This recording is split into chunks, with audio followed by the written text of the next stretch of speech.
Hello, everybody. Welcome to another live stream on History Vibe podcast. Today, I'm joined by Professor Jodi Magness, and today's discussion is based upon her book titled "Jerusalem Through the Ages: From Its Beginnings to the Crusades." The link to purchase her book is in the pinned comment in the live chat, and is also in the description below to the History Valley Amazon affiliate link. So check that out. So, welcome back to History Valley podcast, Jodi. Thanks for having me, Jacob. Thank you for coming on. And can you tell us a little bit about what your book is about? I mean, obviously it's Jerusalem through the ages, but is it really covering like throughout the entire history of Jerusalem? Yeah, pretty much actually. So there's first an introductory chapter that kind of explains the layout of the city, the topography, the geography, the climate. Also explains periodization, how we divide time into different periods and what those periods are called and why they're called that. And then the next chapter is sort of a survey of the explorers of the city of Jerusalem, starting back in like the 19th century with European explorers, and then going up to the years after the 1967 war. And then the rest of the book is really divided into, period by period coverage of the history and archaeology of Jerusalem. So we start with, the earliest population, Canaanites or, Jebusites, and then just, work our way up to the Crusades. But what I did in order to sort of keep it as least confusing as possible for people who are not specialists is to focus each period on a specific year, a year that is, for the most part, a year of transition in the history or archaeology of the city. But within each chapter, the coverage is really quite comprehensive. Can you tell us where the name Jerusalem comes from? Yeah, I know a lot of people think that it means city of peace because in Hebrew, Yerushalayim, Shalom, city of peace. And in fact, that's actually not a new theory. But the name originally derives from the patron deity of the city, a god called Shalem, who apparently was worshipped by the pre-Israelite inhabitants, that is Jerusalem's earliest inhabitants. That god Shalem is thought to have been the god of twilight or the setting sun, maybe worshipped on the rocky outcrop on top of the Temple Mount, speculation. But like many ancient cities, the city was named in honor of its patron deity. So like Athens being named in honor of their patron deity, Athena, so Jerusalem would have been named the foundation of the god Shalem, right? So that's where it originally comes from. What does archaeological evidence tell us about the religious practices during the days of Solomon and David in Jerusalem? Right. Well, yeah, that's an interesting question. So obviously, the sort of main event in Jerusalem in the time of particularly Solomon would have been the temple that Solomon built, dedicated to the God of Israel on top of the Temple Mount. But archaeologically, we have no remains of that building. So all reconstructions of that building, all of our information about that building come from other sources, meaning, for example, the descriptions in the Bible, comparisons with other ancient temples in the region. So archaeologically, there's not really a lot we can say, or really we can't really say anything about Solomon's temple. But that said, we do have some interesting information from, let's say, other parts of Jerusalem, but also areas around Jerusalem. So, for example, large numbers of little clay figurines, like little statues made of clay, baked clay, depicting women with large breasts holding, sort of cradling their breasts in their hands, have been found in Jerusalem, and especially in the area of the city of David, that is the area to the south of the Temple Mount, which was the original core of the city, in context dating to the Israelite period, that is the period when Solomon's temple stood on top of the Temple Mount, and apparently are connected with the adoption of practices common among other peoples, right, among the local Israelite population.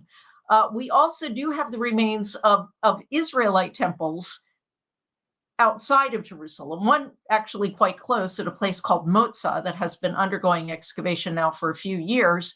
There are other sites where we have Israelite shrines or temples. There's one at Arad, which is in southern Judea, sort of in the northern Negev desert. We have a high place at Tel Dan. And so we actually do have a pretty good picture of what these sorts of Israelite shrines and temples would have looked like. And if we sort of combine that evidence with the biblical description of what Solomon's temple looked like, we can sort of put it all together to get a pretty good picture. And so basically what we end up with is a temple on an elevated spot, in this case, the Temple Mount in Jerusalem, that had a porch in front, and then a main room, the sanctuary, and then an innermost room, which was the Holy of Holies, right? So even though we don't have archaeological remains of the actual temple building, based on all of this combined evidence, we can still get a pretty good idea of what it looked like. And how does Jerusalem appear during the Babylonian captivity? Yeah, so, in 586 BC, the city was destroyed by the Babylonians, and the people of Judah, which is the territory around Jerusalem, what had been the kingdom of Judah, were sent into exile in Babylonia. When I say that the people were sent into exile, we're really referring here to the elites, right? The upper classes of the city. It was the poor classes who were just left behind. But they're in exile for, some 60 to 65 years before they're allowed to return. When the Babylonians took Jerusalem in 586, they destroyed the city, and they destroyed Solomon's temple on the Temple Mount. So the city was basically lying in ruins for a while. And then, again, about 60 or 65 years after that, the exiles were allowed to return and rebuild Jerusalem and the temple. It appears that actually, the number of people who returned was fairly small, and it happened in kind of waves. They didn't all return at once. Sometimes they kind of trickled back in. And so eventually they combined with the sort of poorer classes who had been left behind to sort of repopulate Jerusalem and the territory around it. But during this period, the city and the area around the city were really severely depopulated and impoverished. And how does Jerusalem look during the post-exilic period? So post-exilic, meaning, after 586, when these exiles come back, rebuild the city, this is under Persian rule, and then going on from there, right? So post-exilic is a kind of not a term that would necessarily be understood to everybody, right? So when the city's rebuilt initially under Persian rule, it was small in size. The temple's rebuilt on the Temple Mount, the second temple, what we now call the second temple, and the city is rebuilt, but it's small in size and small in population. And it continues to be a fairly small city with a small population for several centuries. It's not until Jerusalem becomes the capital of a kingdom, specifically in this case, a Jewish kingdom, the Hasmonean kingdom, meaning the descendants of the Maccabees. And that's in the middle of the 2nd century BC, that the city begins to expand in size and becomes wealthier, and you get the establishment of really a prominent Jewish elite in the city, with kind of everything that goes along with the sorts of institutions you would expect as a seat of a kingdom. And I would like to shift to first century CE archaeology. So, what do we know about the tomb of Queen Helena of Adiabene? Yeah. So, by the time we get to the 1st century CE AD, I've been using BC and it doesn't matter. Anyway, by the time we get to the 1st century AD or CE, the city of Jerusalem was literally ringed by rock-cut tombs that were cut into the bedrock slopes of the hills around the outside of the city that were used by fairly affluent families who could afford this kind of tomb, used for burials of their family members over the course of several generations. It's a kind of a tomb complex that we would call today a mausoleum, something like that. And we have about 1,000 of these rock-cut tombs that have been found or documented around the outside of the city, surrounding the city mostly on 3 sides, north, east, and south. There's a very small number on the west side. And they vary widely in size and in elaboration and decoration. But one of the biggest and best known tomb complexes is this tomb of Queen Helena of Adiabene, which is located to the north of the Old City today. For your listeners who have been to Jerusalem, if you go north from the Old City towards the American Colony Hotel, if you walk up Salah Eddin Street, you actually pass this tomb complex on your right-hand side, on the right-hand side of the street, the east side of the street.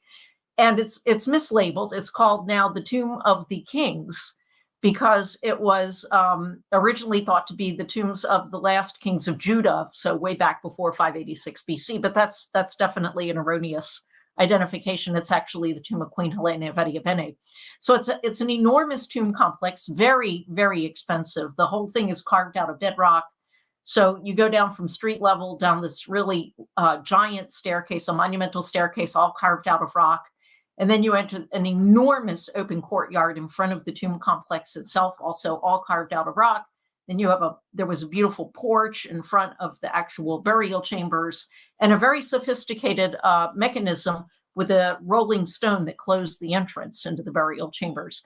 And so this was the tomb of royalty, Queen Helena of Adiabene, who was a queen of a kingdom in the area of sort of modern Syria, ancient Mesopotamia, called Adiabene, who in roughly the middle of the 1st century AD converted to Judaism and moved with some of her family members to Jerusalem. And so we have ancient descriptions of this tomb complex. Josephus, the ancient Jewish historian, describes it. It's actually the only ancient Jewish tomb that's described by the Greek sort of travel guide who wrote a travel guide, Pausanias, who wrote a famous travel guide to Greece, and he also singles it out for mention. And so it's an amazing tomb complex. It's got large numbers of burial chambers. It was originally excavated, I use the word loosely, sort of by an early explorer, de Salcy, who removed some of the finds from the tomb, and actually they're still in the Louvre in France, including, among other things, a couple of sarcophagi, which means big stone coffins, that had inscriptions on them naming a queen. So it's a really fantastic tomb complex. I don't know if it's open now to the public. It's actually, the site is actually owned by the French government. And the sign on the entrance says in French, the Tombs of the Kings. And so if it is open to the public, if people walk by and they see that they can sort of pay an admission fee and go in, it's definitely worth seeing. And what do we know about the death and burial of Jesus? Yeah, I'm happy to talk about that, but this is a lecture. This is not a question; it's a lecture. So I'll try and do it not as a lecture, but it's complicated because our information about the death and burial of Jesus. To answer that question, you have to sort of know about Jewish tombs and burial customs in the time of Jesus, in Jerusalem, in the time of Jesus. You have to then look at the gospel accounts in the New Testament about the death and burial of Jesus. And then you have to look at the site that since at least the 4th century AD has been venerated as the site where Jesus was crucified and buried. And that is the site now within the Church of the Holy Sepulcher. So it's kind of a big, complicated question. You also have to be familiar with Jewish laws regarding burial. So anyway, but basically the story goes that Jesus, if we now follow the gospel accounts, right, Jesus was crucified and died on the cross on a Friday afternoon. And a wealthy, prominent Jewish follower of his named Joseph of Arimathea got permission from Pontius Pilate to take Jesus's body and lay it in his own family's rock-cut tomb, which apparently was located nearby. And these, again, are the sites that are now enclosed within the complex of the Church of the Holy Sepulcher. And so what's interesting about this episode, and again, without doing the whole lecture, and people who are really interested can read that part in the book. But what's interesting about this is that it's kind of an exceptional set of circumstances here that lead Joseph of Arimathea to place a non-family member in his family's rock cut tomb, because rock cut tombs were mausolea. They were owned by families, and you generally didn't bury somebody who was not a member of your household in the family tomb. And so I think that due to a very specific and peculiar set of circumstances, Joseph of Arimathea does just that, something that is quite unusual. And the gospel accounts are all pretty consistent in describing that. And what about the death and burial of James? Yeah, another lecture, but also covered in detail in my book. But I'll just mention briefly. So James, of course, is described as the brother of Jesus. Here, I'm not concerned with whether James was related by blood to Jesus. Was he full brother, half brother, not related by blood? Doesn't really matter for my purposes. But anyway, according to the information we have, James, the brother of Jesus, took over leadership of the Jerusalem community of Jesus's followers after Jesus's death. And James is remembered as a law-abiding Jew, by which I mean that he observed biblical law. So he was an observant Jew, who is also known for his ascetic lifestyle, meaning he lived in poverty, denied himself physical pleasures.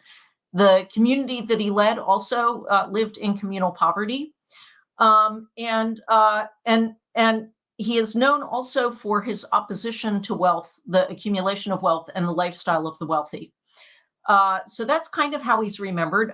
We don't have a lot of information about James. There's a letter in the New Testament, of course, that's attributed to him, the letter of James, but scholars disagree about whether it was actually written by him or somebody else wrote it and put his name on it. But at any rate, so what happens eventually is that in the year 62-63 AD, there was a gap in the local Roman administration, in that the local Roman governor had died in office and the replacement hadn't arrived yet, took a while. And in the interim, the high priest of the Jewish law court, of the Jews of the temple, convened the Jewish law court, the Sanhedrin, and had James brought up on a charge of violating biblical law. We don't know which biblical law. It was probably something like blasphemy. But at any rate, James then was sentenced to death and executed by the law court. And this is an episode that's described also in Josephus, and it's described in some later sources. For example, there's a 2nd century source that's preserved in the later source, a 2nd century source called Hegesippus. And so that's what we have about James. The Hegesippus's account actually says that James was stoned to death and then buried on the spot. He describes it as being near the temple, but buried on the spot. So all of this relates, of course, and I know you're bringing this up because it relates to an artifact that I talk about in the book called the so-called James ossuary, which is an ancient ossuary that has an inscription on it that says James, in Aramaic, it says, James, son of Joseph, brother of Jesus. And this ossuary has been the subject of a lot of controversy, whether the James mentioned in that inscription is in fact James, the brother of Jesus, right? Or is it somebody else? And so I have a discussion of this.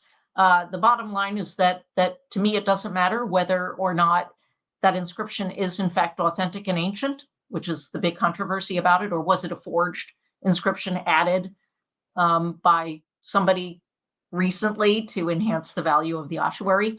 For my purposes, that doesn't matter. I go through an argument to show why I think that whether or not the inscription is ancient and authentic, that ossuary never would have contained the remains of James the Just, the brother of Jesus. And can you tell us a little bit more about why it couldn't have contained the remains of James, the brother of Jesus? Yeah, well, the bottom line, and again, I'll leave this all the details out, which are in the book. But the bottom line is that, in my opinion, all of the evidence that we have indicates that James would never have been interred in a rock-cut tomb, that his remains would not have been placed in a rock-cut tomb. The circumstances surrounding his death are completely different from the circumstances surrounding the death of Jesus.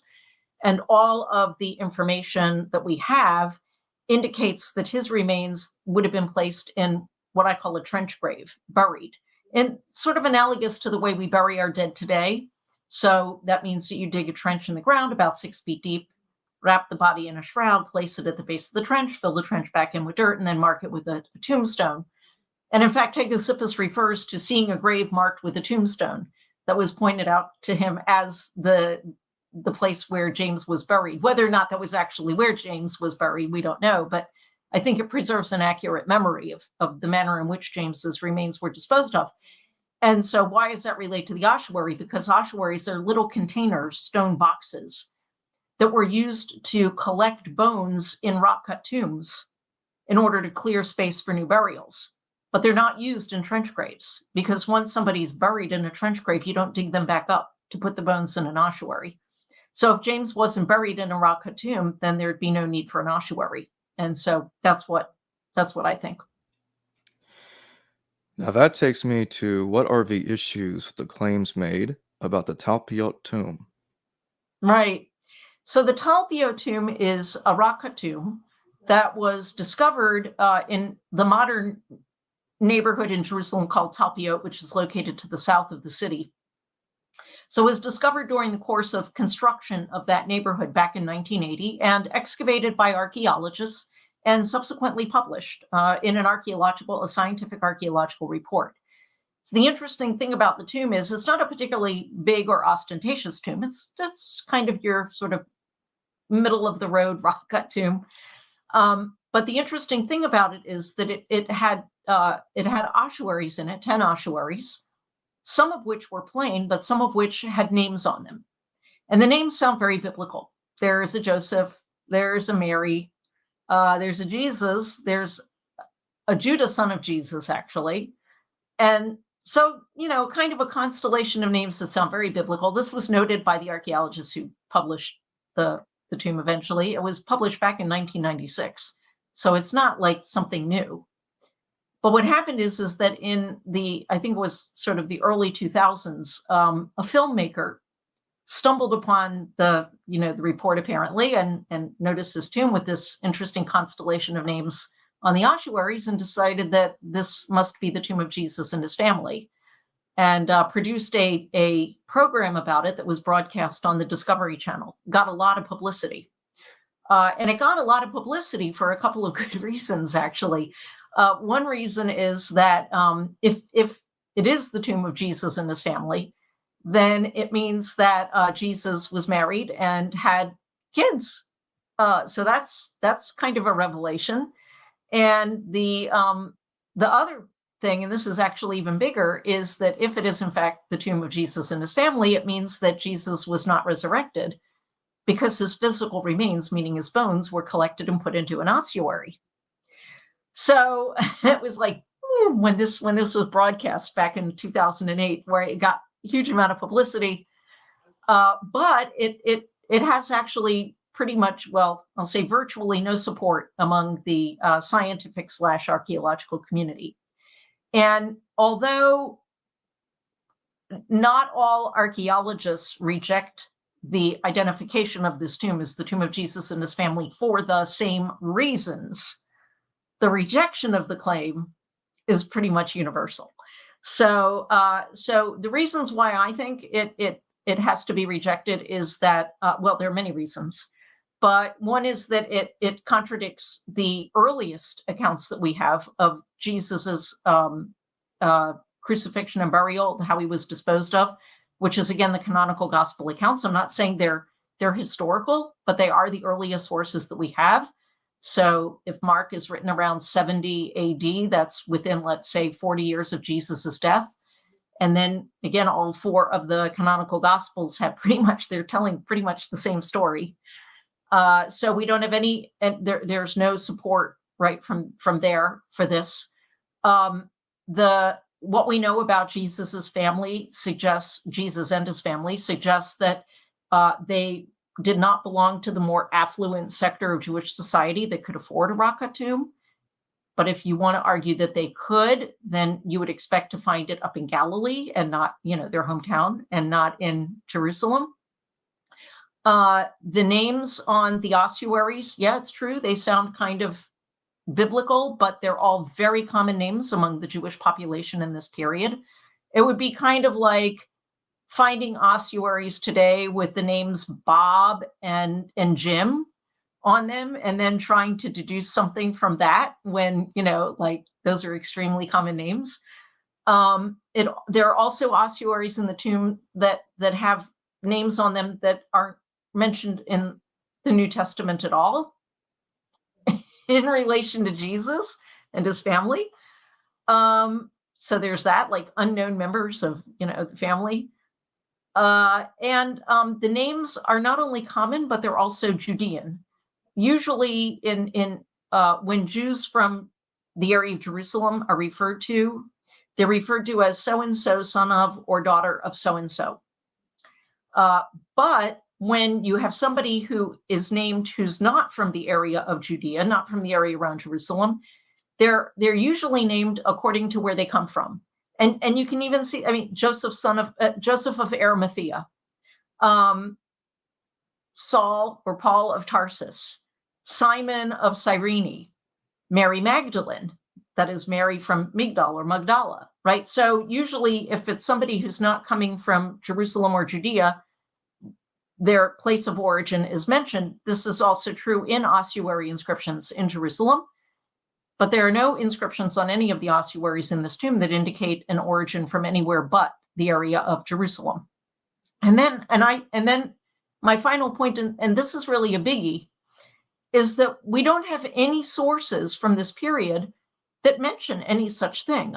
You would have thought that if Jesus and his family had a rock-cut tomb in Jerusalem, that his followers would have venerated the spot and that it would be mentioned somewhere because it would be remembered, right? But, and especially if you think, for example, about Acts, right? If you think about Paul, running around before the destruction of the temple in 70, and then Mark apparently composed somewhere around there. But there's not a single source anywhere, nothing, that refers to a tomb of Jesus and his family anywhere of any such thing, right, in Jerusalem. There's just no such thing. Instead, again, the earliest accounts that we have, which are in the canonical Gospels, all talk about Joseph of Arimathea and his family's rock-cut tomb, right? So all of this to say that there's not one shred, really, there's not one shred of literary or archaeological evidence to support the claim that the Tpot tomb is the tomb of Jesus and his family. But because it's such a sensational claim and it was broadcast on the Discovery Channel, it got a lot of publicity. So people have heard about it. So can you tell us about what is the holy garbage? Holy garbage, yeah. I have a section in the book on the chapter on Herodian Jerusalem. So basically the period of Jesus, right? Which is one of the periods when Jerusalem reached its maximum extent. And I have a section in there on holy garbage, which refers to an enormous landfill, an enormous garbage dump, or what sometimes archaeologists call a midden, that covers the eastern slope of the city of David, the southeastern hill. So if you go from the Temple Mount to the south, right, the eastern slope of that hill is completely covered with, feet of accumulated garbage. And this garbage dates to the Herodian period, so 1st century BC, 1st century AD. And it's been excavated by various expeditions over the course of time, but systematic excavations and documentation of these layers of garbage have been conducted in recent years and published very thoroughly. So everything in the layers of garbage has been analyzed, animal bones, pieces of pottery, everything. And it's very interesting because, first of all, you can see that this was like the municipal dump. So people would come, they would dump stuff there, and then they would set stuff on fire, and you'd have a layer of ashes covering, the burnt garbage, and then they'd have another layer, and you can see these kind of successive layers. But also the analyses of the animal bones and other finds within the layers of garbage indicate that the northern part of the garbage dump apparently was refuse from the sacrifices offered in the Jerusalem temple, which is just to the north. So people are doing animal sacrifices. The animals get slaughtered and butchered and cooked. Some of them get burnt on the altar. And then all of the refuse from that, the ashes and the bones and whatever pottery was used and all of that, it's disposed of. And apparently what you have at the northern end of this garbage dump is the refuse from the temple sacrifices. And then as you move towards the southern end, what you appear to get is more household waste. So the place where people would dispose of their household garbage. And the archaeologists, again, who did these excavations were able to determine this based on differences in the types of pottery vessels that are represented, based on analyses of the animal bones. Are they young animals? Are they old animals? What kinds of bones do we have in what proportions? And I should mention that all the animals, by the way, pretty much, are all what we call kosher species, meaning species that you're allowed to eat according to biblical law. A lot of sheep and goat, some cattle, cows to a lesser degree, and also some fowl, right? Some birds and stuff like that, poultry, birds. So very, very interesting. Yeah. What became of Jerusalem after the Jewish-Roman wars? Yeah, so in 70 AD, the city was destroyed by the Romans, who also at that time destroyed the Second Temple. And after the destruction of Jerusalem in 70, the Romans left a legion camped in Jerusalem, the 10th Legion. This legion, by the way, was a little bit active immediately after 70. They're the ones who go down and, for example, besiege Masada in 72, 73. But basically, after 70, that legion is camped in Jerusalem, in the part of the city that we call the Western or Southwestern Hill, in the area adjacent to where the Citadel is located today. And they're basically camped among the ruins of the city. And that remains the case until somewhere around the year 130 AD, when the Roman Emperor Hadrian comes through and establishes a colony in Jerusalem, a colony that's called Aelia Capitolina, that's going to be a colony where you actually have regular people living and not just a legion camped there.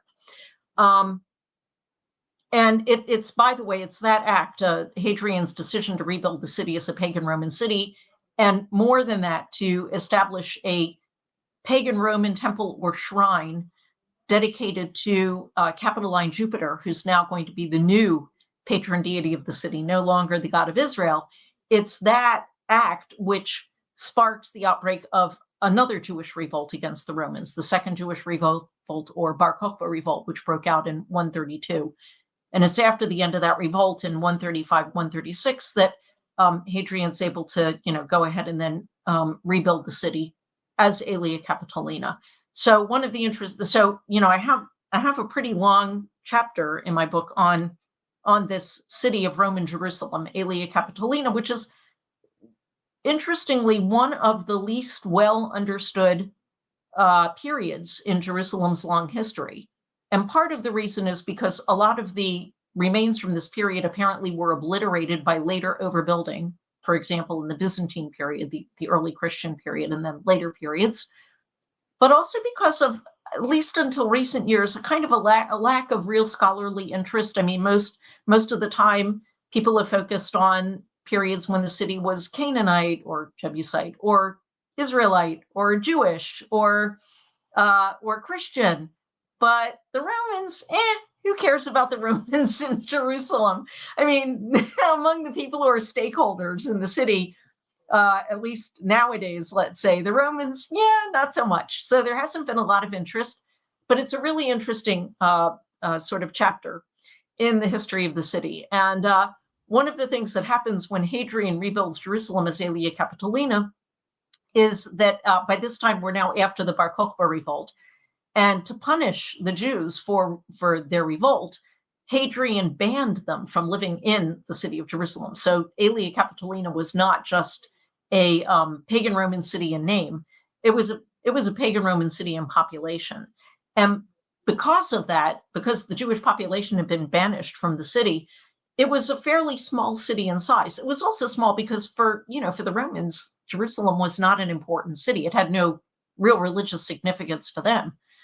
So it's an interesting chapter in the history of the city, but also a period when the city is smaller in size and population than it was in, let's say, the immediate preceding period, the Herodian period, and the period that immediately follows it, the Byzantine or early Christian period, when Christianity becomes the legal religion of the Roman Empire and Jerusalem becomes a Christian city and is kind of catapulted to prominence again. When would Jerusalem be certainly inhabited again? Well, it was inhabited even after 70, but it inhabited in the sense that there was a Roman military camp there, right? It's the camp of the 10th Legion. One of the big debates about this period is exactly where the camp of the 10th Legion was, because the remains have proven to be so elusive. So there's all sorts of theories about where the 10th Legion exactly was camped in the city, and whether the site of their camp was in fact the same location over the course of time. They were camped in the city until about 300 AD. But where exactly was the camp? So that's one of the big debates, and I talk about that in the book. So there was a Roman camp in the city, but as far as like a civic population, right, like regular people, that has to wait until after Hadrian rebuilds the city as Aelia Capitolina. It's now a colony, and you get Roman military veterans, their family members, and stuff like that who are now living there. One of the, I think I know what you're getting at, which is that one of the interesting things immediately after 70 is that although the city itself is pretty much lying in ruins, we do have evidence of a civilian population, a civilian Jewish population living not inside Jerusalem, but in its environs. And that is immediately to the north of the city. There's a neighborhood today called Shuafat, which is sort of, if you go on the road from Jerusalem due north, right? So this road goes right through that area. And must have been about, I don't know, I want to say 10 to 15 years ago, but something like that. A new rail system was built, right? A light rail, which goes alongside the road and goes north through there. And as they were preparing for the construction of the light rail, excavations were done along the line. And the excavations brought to light a very a long, narrow strip of residences and other kinds of buildings, including like Rome-style bathhouse, that date to the period between 70 and, let's say, around 130, Hadrian's visit. And it's a very interesting, even though, again, we have just this like very narrow slice, the remains are really interesting because it's clear from things like Jewish ritual baths, mikvaot, and stone vessels and stuff like that, that the population of this residential area was Jewish, and apparently not just Jewish, but upper class Jewish. And yet, at the same time, you also find Roman types of features, like Roman style bathhouse with a hypocaust system. And so the speculation of the excavators is that these were sort of these elite or upper class, maybe even priestly family Jews who were living in proximity to Jerusalem and just outside the city, waiting to be able to go back and re-inhabit the city. And that didn't happen anytime soon. Again, the Bar Kokhba revolt breaks out, and then no Jewish presence in the city, at least not in any significant numbers for a long time. How did Jerusalem look as the Roman Jerusalem? Traditionally, many archaeologists have thought that the area of Aelia Capitolina corresponds more or less with the area of the Old City today. That is this area within the walls of the Old City. It's roughly square. I actually disagree with that. I think that the city was planned to be further north, but overlap with the area of the northern half of the Old City today, but then an area also to the north, I think, was planned by Hadrian to be Aelia Capitolina. And it's kind of a complicated question to go through, actually. But I think that what happened is that for whatever reasons, that area to the north never got settled. Maybe it was due to the death of Hadrian, who died in 138. But that area to the north never really got settled. And the line of wall that I think was built to enclose that may never even have been completed. And then at some point, the city kind of shifts back to the south again. And what did Jerusalem look like during the Byzantine period? Yeah, the Byzantine period, which is, again, the period of the early Christian period, right? So this is the period that, and here I'm going to just qualify and say that we're calling it the Byzantine period. And in the book, the chapter on Byzantine Jerusalem talks about the period just before the end of the Byzantine period. And the reason I'm mentioning this is because when the period that we call Byzantine begins depends on who you ask. You see, that's an historical term, right? So in Israel, and also in some areas around it, there's a convention among many, if not most, scholars and archaeologists to call the period beginning with Constantine the Byzantine period, because Constantine was the first Roman emperor to legalize Christianity. But if you go to other parts of the Mediterranean world, the Roman Empire, so if you go like further west to Asia Minor, the area of modern Turkey, or Greece, or whatever, the convention is not to use the term Byzantine to refer to this period until you get to the 6th and 7th centuries. So here, let's just for a moment follow the sort of Israeli convention and have the word Byzantine refer to the period beginning with Constantine in the 4th century, and then it ends with the Muslim conquest of Palestine. There's a little bit of unclarity, a little bit of disagreement about exactly when Jerusalem surrendered to the Muslims. There's kind of a range of dates, but let's say by 638 AD, Jerusalem had surrendered to the Muslims peacefully. It's a peaceful transition in Jerusalem. And the last major city in the country to fall to the Muslims was Caesarea on the coast, the great city of Caesarea, which fell to the Muslims after a long siege in the year 640, right? So during this period that we're now calling Byzantine, let's say 4th century up to the early 7th century, Jerusalem becomes a Christian city, and not just a Christian city, but one of the most important Christian cities in the entire Roman Empire. Was the seat of a patriarch. There were only 5 cities in the Roman Empire that were the seats of a patriarch, that were patriarchates. And of course, Jerusalem is filled with churches and other sites that are associated with the Bible and with the life and death of Jesus. And so Jerusalem benefited tremendously from imperial support, that is, churches and monasteries and other structures that were paid for by imperial money or imperial donors. Some members of the imperial families even moved to Jerusalem. I talk about that also in the chapter. And also from an influx of pilgrims, some of whom settled in the city, clergy, monks. And so the city just undergoes this tremendous expansion, not just inside the area of the city walls, but also outside it, and was literally surrounded by churches, funerary chapels, monastic establishments. I mean, it's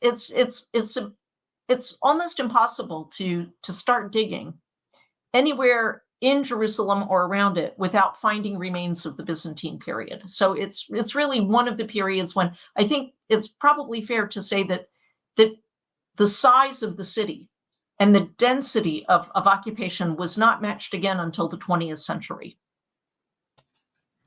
And how did Jerusalem fare during the early Islamic period? Yeah, so as I just mentioned, the transition to Muslim rule was peaceful in Jerusalem. Jerusalem surrendered peacefully. So there's no wave of destructions or anything like that. There had been a destruction in Jerusalem a couple of decades before that. In 614 AD, the city was besieged, and parts of it were destroyed by the Sassanid Persians. But the transition from Byzantine rule, because after that the Byzantines after a little while, got the city back. The transition from Byzantine rule to Muslim rule was peaceful. So there's no wave of destructions, and the Muslim rulers were tolerant and allowed Jews. Actually, Jews were now allowed back into the city to resettle in the city in large numbers. That is, so there's a debate about whether Jews or how many Jews might have been in the city before that. If there were any, it was very small numbers, but now Jews are actually allowed to return and live in the city again. And they and the Christian population were allowed to worship without fear of persecution. They did have to pay a special tax if they weren't Muslim, but still there was, religious freedom. The churches and monasteries continued to function. But the city does become a Muslim city.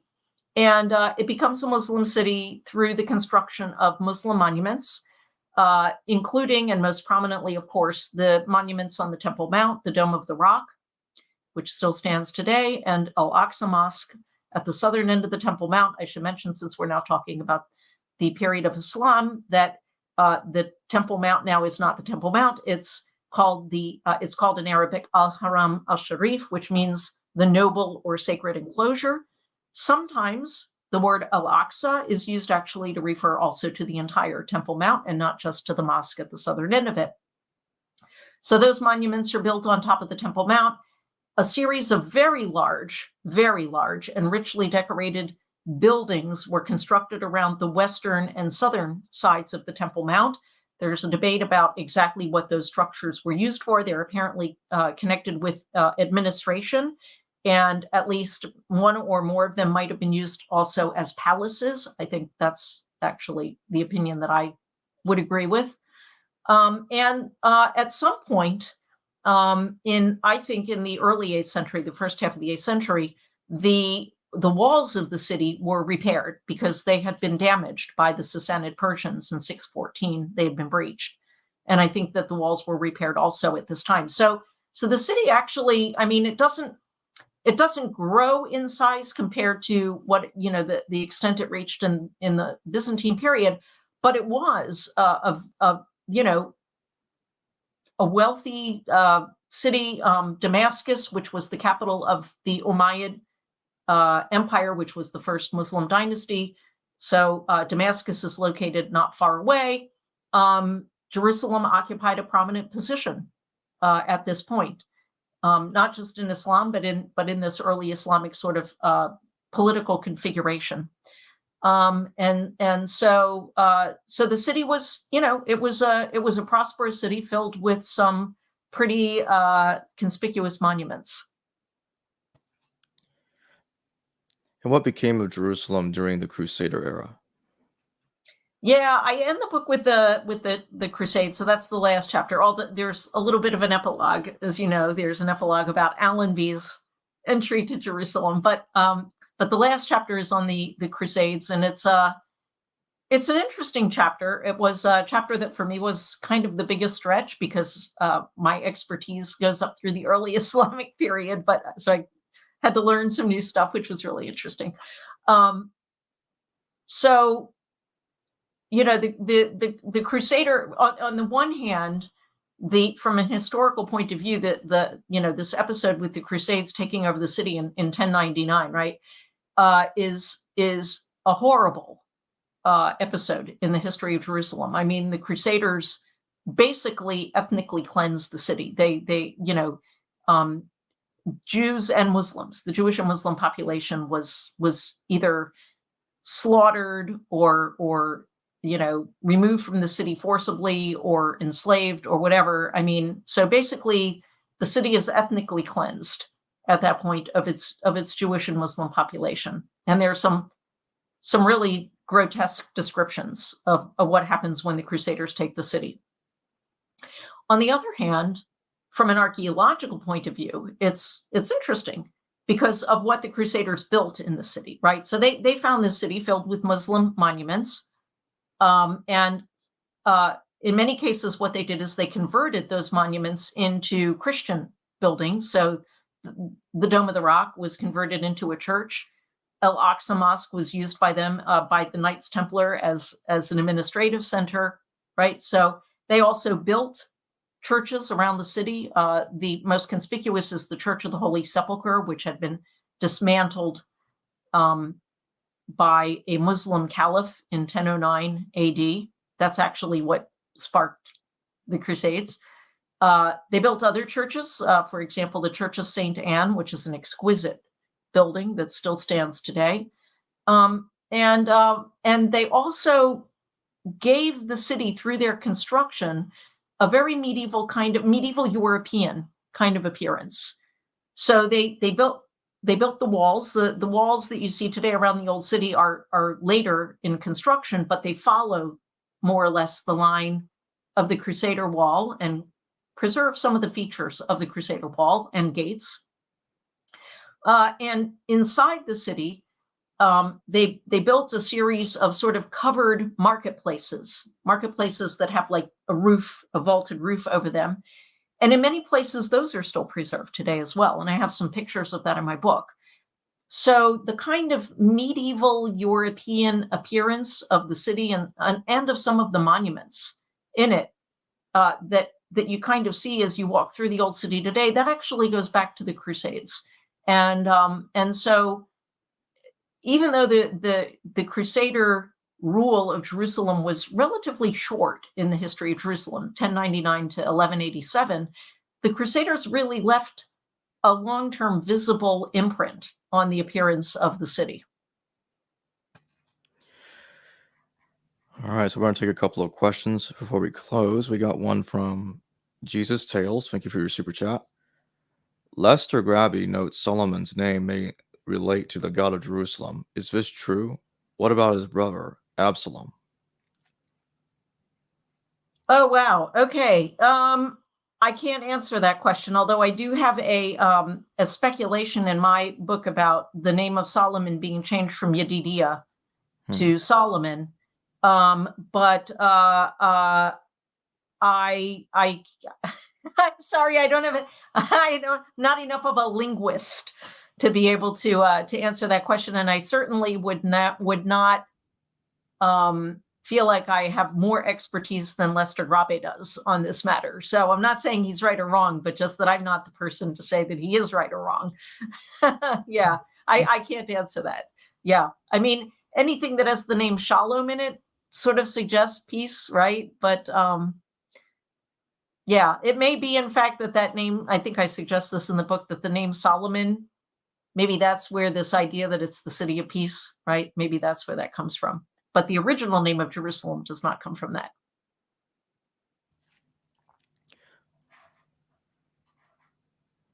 We'll take one more. Psychov1, thank you for your question. What are the oldest Roman remains within the city?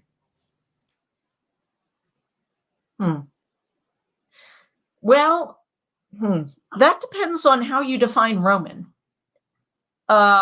So, look, so,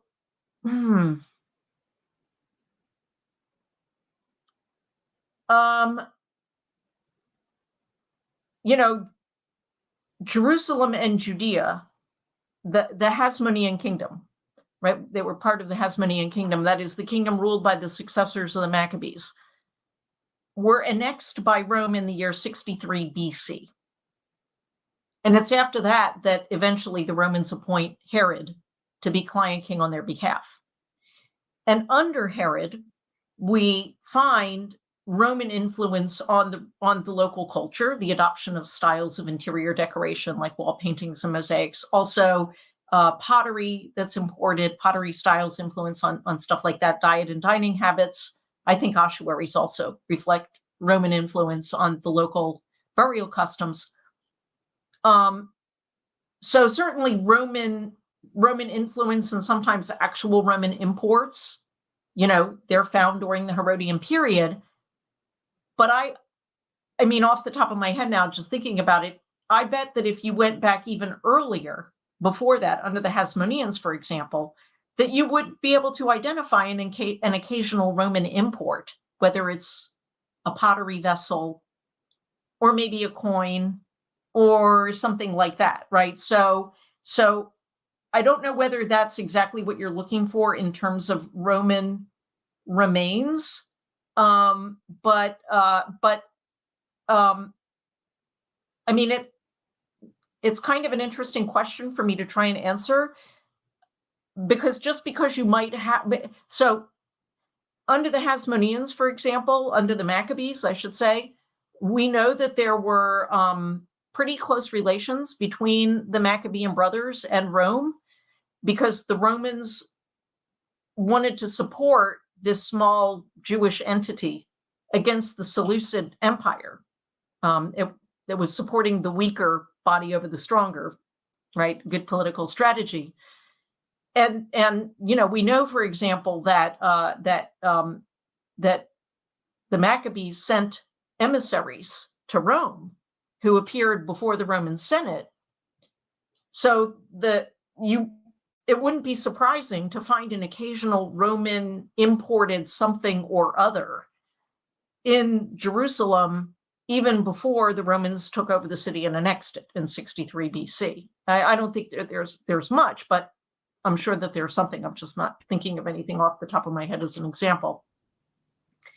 But the big sort of wave of influence on local culture comes with the reign of Herod the Great, because of his close contacts with the imperial family, with Augustus and his family. And then, but even then, it's kind of filtered stuff. It's not so much all directly imported from Rome. It's rather influence that's trickling down in the form of how you decorate your house, right? And then you get to Aelia Capitolina, and Aelia Capitolina is something completely different, because Aelia Capitolina is Roman. I mean, the city under Herod was, we call it sometimes the early Roman period, but and there's Roman influence, but it was a Jewish city. But Aelia Capitolina really was a Roman city. So I'm having, as you can see, I'm kind of struggling to answer your question, because when you say Roman remains, I'm not sure whether you're referring to a specific object or artifact, or whether you're talking about the appearance of the city as a kind of a Roman city, right? And that would be the distinction I would try to make there. I hope that kind of answered your question. Well, thank you for joining me today, Professor Magness. Thanks for having me. And I'd like to remind everybody, check out our book. The link to the Amazon History Valley affiliate link is in the description below, and it's also in the pinned comment in the live chat, and it will be in the pinned comment below as well. Thanks again. Hello viewers, thanks for watching this video from the History Valley YouTube channel. Please don't forget to subscribe and hit the notification bell. And if any of you wish to further support this channel, please consider checking out this channel's Patreon page and becoming a patron, and or donate through PayPal or through Super Chat during your live stream. Thank you.